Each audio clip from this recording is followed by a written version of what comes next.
Today, we're going to show you how to set up your Green Mountain 4XD and your Green Mountain 5XD tent.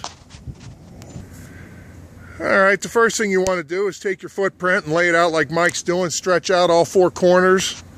Alright, next thing you're going to do is take the tent, empty everything out onto the footprint, separate the poles from the fly from the tent body.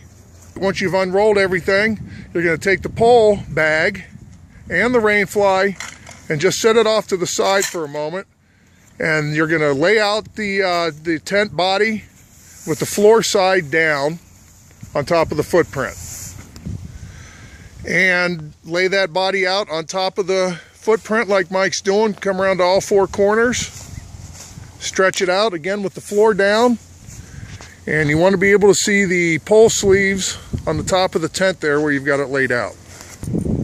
Alright, once you've got it all laid out, you want to pull your stakes and your guy lines out of the pole bag. There's a pocket on the side. You'll want to get out 4 ground stakes so that you can stake down the 4 corners of the tent. When you're staking down the 4 corners of the tent, you want to be sure to put the stake through the webbing on the tent as well as the webbing on the footprint so that everything is held down securely. Now you've got the tent on the footprint and all 4 corners securely staked down. Okay, next you're going to take the pole bag and you're going to empty the poles out like Mike is doing here. You want to find the 2 fiberglass poles. Those are your roof poles. You want to take those out first and assemble those so that they're ready to slide into the pole sleeves. Once you have the 2 roof poles assembled, you want to slide them completely through the pole sleeves like Mike is doing here, leaving an equal amount of pole sticking out of each end of the sleeve. That's about a foot on either end. You've got the poles inserted all the way into the 2 sleeves. Now you want to go around to the 4 corners and insert the roof poles into the connectors. Notice that there's 2 different size diameter holes in those connectors. You want to make sure that you put the roof poles into the smaller diameter hole on all 4 corners. You'll notice that once you get them inserted, the poles will become tight and they'll take a little bit of an arch, as you'll see here as Mike gets this all inserted. And that's what you'll look like after you've got all the roof poles in.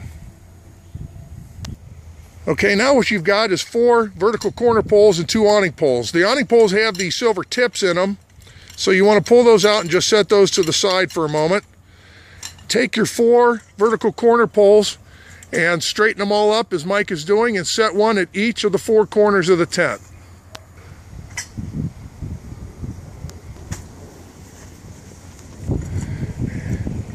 Once you've got all 4 corner poles assembled and laying at the 4 corners of the tent, you can begin the tent setup. The first thing you want to make sure you do with the corner poles is make sure that there's a hole in one of the 3 pole sections that needs to be near the top.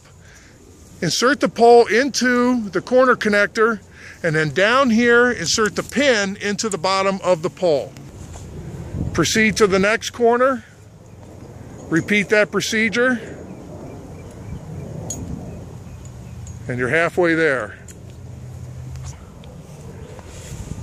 Now Mike is putting in the 3rd corner pole, and you'll see the tent is taking shape. And insert your 4th and final corner pole. As you can see, it is a very easy and quick 1-person setup. Once your tent is all set up, you're ready to put on guy lines, your rain fly, and move in. Alright, the next thing you're going to do is take your rain fly out, unfold it. In the case of the Green Mountain 5, which is 10 by 8, you want to make sure that you orient it properly so that the 10-foot sides line up with the front and back. Alright, Mike's got the rain fly out. He's got it oriented properly and he's ready to start putting it on. One little tip is always work into the wind. Mike is on the downwind side of the tent, and he'll pull the rain fly into the wind. That makes it much easier to pull it over the tent. He's connecting it at the 4 corners. The little holes in the Vertical corner poles that I mentioned earlier that need to be near the top are used to hold the rain fly in place. Mike's getting the third corner in place. All right, and now he's going to pull the fourth one down and over the corner pole and insert that pin into the little hole there. That holds the rain fly in place. And that is how you set up the green mountains. Pretty simple procedure, pretty simple to put the rain fly on. Next thing you want to do is put out your guy lines, make sure you're ready for any kind of weather, wind or rain that you might be unexpected. Then you're ready to put your gear inside and get moved in.